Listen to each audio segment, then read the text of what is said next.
Hey there everyone, welcome to Chatting with Cruce. Today we are going to be watching the media learning of esports and reacting to people's views and perspective on it. So let's find out, see what it's like, and feel free to put your comments down below in the bottom, where's my hand at? There's my hand. Comment below, like the video, dislike the video, have a conversation with me, subscribe, all this stuff. Do all that jazz. Well, here we go. Let's get away from the awkwardness and get right into the video. It's time to see what people think. From the outside, it must look absolutely crazy, right? No, it's definitely interesting.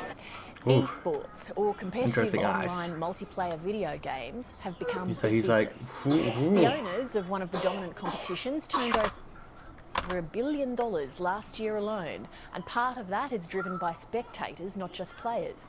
What we're talking about is professional, competitive video gaming. Players who That's play right. That's 10 right. or 12 That's right. hours a day to become the best of the world.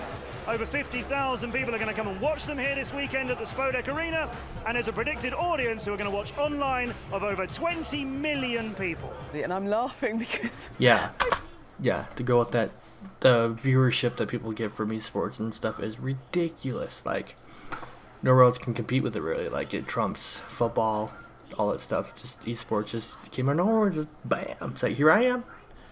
Say, hey, here I am. Check me out. I can't think of anything less interesting, but I'm totally in the minority. First of all, explain how you can make a profession out of this. How do they actually get paid? So, okay, obviously there are different prize pots for different games and they vary in size. So next weekend is the Call of Duty World Championships. The All right, prize cool, pot cool. for that is $1 Someone million. knows their stuff. So the top team will take away 400,000. Someone knows what they're talking about. All right, cool. You're interested, right? So there's a lot of money to be had there. Have you guys seen eSports and the E-League? I don't know if that's sports, but it's great asking if you've seen it. See, the whole argument on sports, esports, is a sport isn't our sport.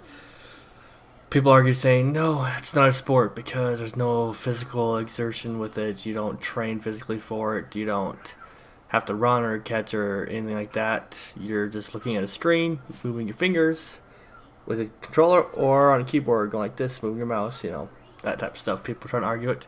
But they fail to remember that it's all about mental. You gotta be mentally strong, mentally resilient. You gotta train. You gotta focus. You got all that stuff. Like, they don't, like, a lot of people that make these comments on how esports is not a sport have never actually done it or tried to do it to the level they've tried to do it, so they don't quite understand. But unfortunately, everyone's got opinions. Just everyone's got assholes. Yep. All right, here we go. Great asking if you've seen it. I have not seen it, Ernest. I have seen it. More than 12 million people attended live esports events in the U.S. and Western Europe in 2014. With hundreds of millions of hardcore gamers and thousands Lots of people attending these global events. tournaments That's each just year, how it is. computer games are well on their way to becoming the world's biggest sports.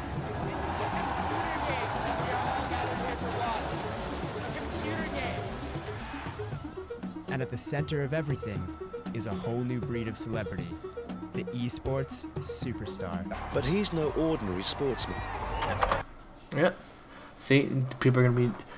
I have a feeling these people are going to make some comments about these guys, saying that they're not up to the level to be considered like a sports celebrity, or, because they're not, with the hip, the cool, or the more common, like physically fit stars that people see in sports, because it's esports, so, well, let's see what they have to say.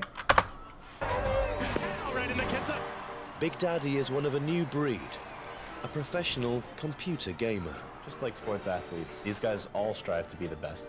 Describe the game for me, since I have never played it. Well, League of Legends is 5 people versus 5 people, 2 teams, each person has a base, and then whichever team destroys the base first wins. Each teammate plays as one hero, chosen from a roster of over 100. You can get it. It's free to do if you want it. All have unique abilities, so the right mix is crucial if they're to achieve their goal of destroying the enemy team's base. I'm looking free. Quick thinking, lightning reaction times, and teamwork are the keys to victory. Man, where is my team? Holy fucking shit! Counter-Strike Global Offensive, or CSGO for short, is a first-person shooter played between two teams of 5 players. One of them starred as the terrorists and the others are the counter-terrorists. The terrorist's job is to plant a bomb and the counter-terrorist's job is to stop them over a lot of very short, really exciting rounds. And after 15 of them, the teams swap sides. It's a... Yeah, sorry to pause it here, but people were very hesitant with CSGO becoming a very mainstream esport in the first place because of the setup with it, you know, terrorists versus counter-terrorists. They thought that the public would be very against it, you know, feeling it was unsensitive to, you know, our country and stuff. You know, just weird on how people have a way of taking something that has nothing to do with them in general sense and then making it have to do with them about it. Like, don't personalize it, don't do any of that stuff, just let it be it. People just need to let things be things, you know. Now let's just, alright, enough with the ranting, let's keep going. Really exciting game, full of strategy and super fast reactions, but most of all, teamwork is what will win you the game. Tournaments can have million-dollar prize pools. With sponsors like Samsung and telcos, their teams are run like football franchises, with managers, agents, and training camps. Yep.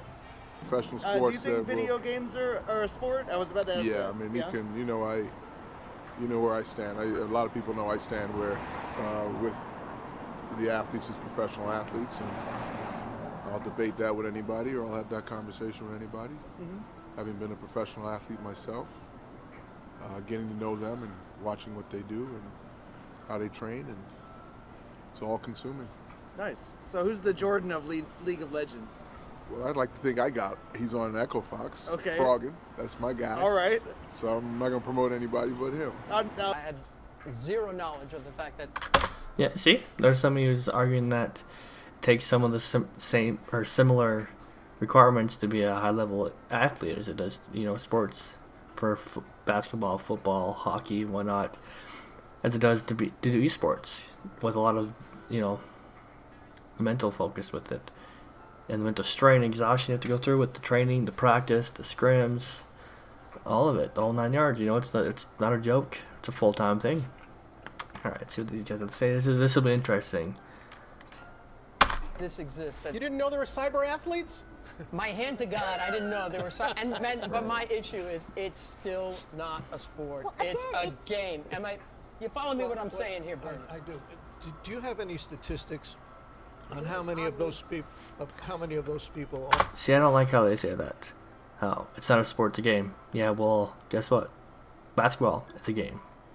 Football is a game. Hockey is a game. They're all games. They just made them into a sport, a high-level sport with it because they put the funding into it and created the revenue and the, you know, the way for them to get there. That's all it was. It's the only difference. They already did it. It's already been done. Now we're dealing with esports.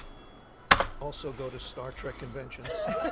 I would guess there's actually a fair amount of overlap, actually. That's it. Seeing that right there is the stuff I was mentioning at the beginning of this when I was talking about the video is people unsure or unaware, you know, very naive or uneducated in the field will make comments like that. They'll make very poor comments about how they relate it to like the old, like how they used to clarify like the geeks or the nerds and whatnot, and just throw it esports, anything into that category, like, because they just don't care or they don't want to know, and it just shows their lack of intelligence with that, or their lack of care. It's like an ignorance thing, you know.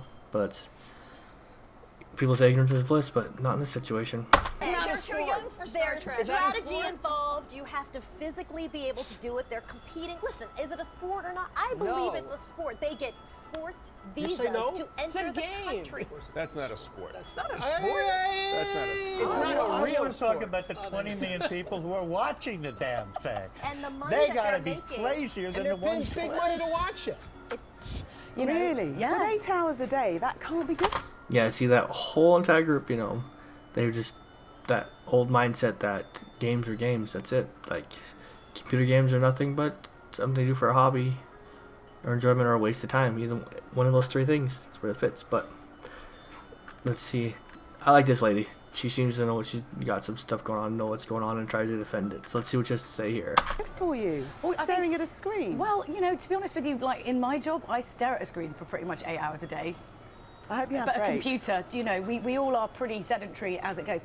I mean, the way you need to think of it is, personally, I can't watch football. I find it incredibly boring. It's a bit green thing, people running up and down, I find it utterly tedious. Actually, watching, you know, competitive esports, you have your favourite team, you watch them just like you'd watch a football match, and actually, let's be honest, it's going to be a lot more visually interesting than a football match. There's a lot more fun things going on. That was one of the line in the piece that we played there, that it's following in the footsteps of football. But can it truly be a spectator sport? It already is. 71 million watched it last year. They reckon it's going to, by 2017, it'll be 145 million people watching it. I have this argument all the time. People are like, oh, no one wants to watch anyone play video games. That's so boring. League of Legends, I think there was about 18,000 people in the stadium live, and then 32 million watched the final. Wow. This is what kids are doing. This is what people want to see. And in South Korea, e-gaming is virtually a national sport. They do watch it there. They have a dedicated TV channel for it. The people who play the games are bigger than, you know, like YouTube. They're bigger than One Direction. See, why can't we have something like that? Why can't we have a dedicated esports channel here in the US? That would be freaking awesome. I'd be watching it all the time. But no, because you have this argument where it's not a sport. They are screamed at. They have girls come after them. It's huge. It's absolutely like being a rock star. Yeah, it's basically unstoppable. I mean, you might question it now, but unfortunately, in 10 years' time, we're all going to be watching it in one way or another. I know you don't think so. Yep, she's right. But it isn't the beefy football players or the giant basketball players that have gotten the most attention at Robert Morris this season. No, that distinction would be for the new, not-so-big men on campus. America's first ever college scholarship team for, brace yourselves, video games. We were able to recruit some very, very good players. Some of our top players are rated in the 0.02% of all players in North America. Yes, athletic scholarships for video gamers. It's just the latest signal that so-called esports have arrived. Players are now even eligible for US P1 visas, normally reserved for touring athletes. What is a P1A visa? A P1A visa is a visa that's given for athletes, which means that you are an exceptional athlete from another country coming into the United States, and you have to prove that your athletic capabilities are good enough to guarantee you living inside the United States. How important was it that you were able to get a P1A visa? It was absolutely huge. Without it, I would not be here. They're actually giving college scholarships for video gaming. It's great. This is cool. And it's even gone to the point slowly that opening up. The government has acknowledged professional video gamers as athletes. Right, and how could that be? They've been given. I mean, I'm not turning now when we talk about so look, first and foremost, see, now they're trying to cut him off. Let him talk. Let the guy talk. I'm not here to debate the level at which they fit and slot in between basketball players. They are digital athletes. They're professional digital athletes. Like thumb wrestlers. Well, no, look, when you think about, I think about what it took for me to become a professional athlete. It took a lot of concentration, a lot of dedication, practice, preparation, stamina. And the more I watched my son pursue this career, and the more I watched him introduce me to the world as it is, which is professional gaming. They're sponsored. They have careers. They make hundreds of thousands of dollars. They're professional athletes such as yourself who work so hard physically is okay come on, video. Are they thinking of it as an intellectual? We don't even see none of that. Intellectual to be a professional athlete. You have to be sharp intellectually. Gaming is an intellectual athlete. Because what separates them? I know they are considered professional athletes. Do you think that people don't? Yeah, I think they should be considered professional athletes if they're up to the point where they're practicing as much, if not more, than athletes do for the other sports. Why not? They get paid. They can get paid from sponsors just like other sports do. There's franchise leagues. Why not? Why has it got to be such a taboo thing for it to become a sport because it's playing on a screen? You still have to have dexterity. You still have to have hand-eye coordination. You still have to be able to process and think really, really, really fast and make split-second decisions that can alter what's going to happen in a game. That's just how it is. Don't respect how difficult it is to play competitive video games, because definitely. I mean, it's fucking really difficult. Like the level of competence or the level of skill Like if you can watch a lot of games online, and that's like a big part of all this now, which is really fascinating. Is how many people watch live games, or even with Quake, the big thing was watching demos. I love Quake. Yeah, it's always been fascinating to me how certain games get taken seriously. Right, like certain games garner respect, like chess. If you are a really good chess player, like, oh, he's a sophisticated gentleman. Crazy Danish. He's a chess player. Yeah. What do you do for a living? I play chess. Whoa, interesting. What do you do for a living? Oh, I play video games. That's good. Oh, That's you good. fucking That's dork. The surprising power behind that's exactly how it is. Huge numbers of people who play them. That's how people look at numbers it. of people who watch people playing games. Up to 40% of people who watch don't actually play themselves, preferring to clock up something like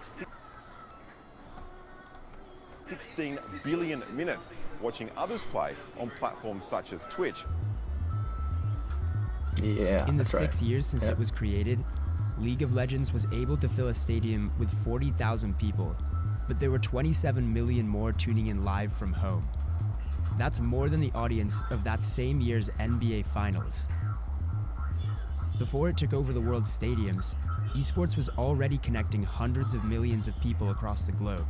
But it is about community, and it does bring people together. You know, in the same way you'd watch a football match, you can hear the crowd, everyone's cheering the team on, you make friends, these are people you talk to, you play with online. It's all about community. It's being part of something that you're incredibly passionate about.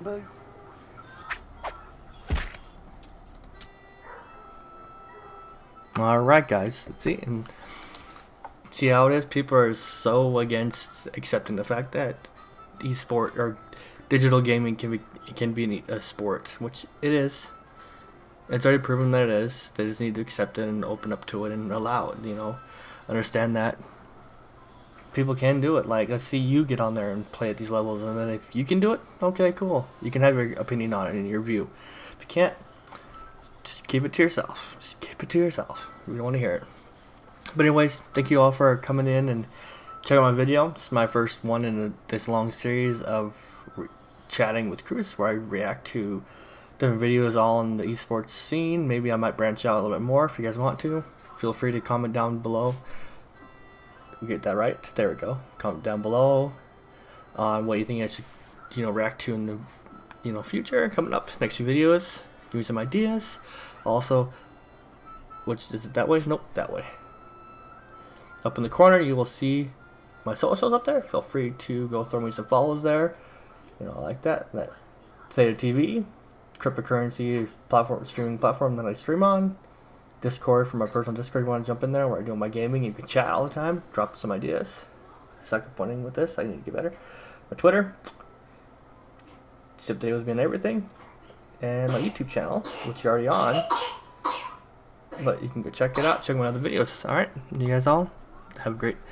Thank you again. Until next time.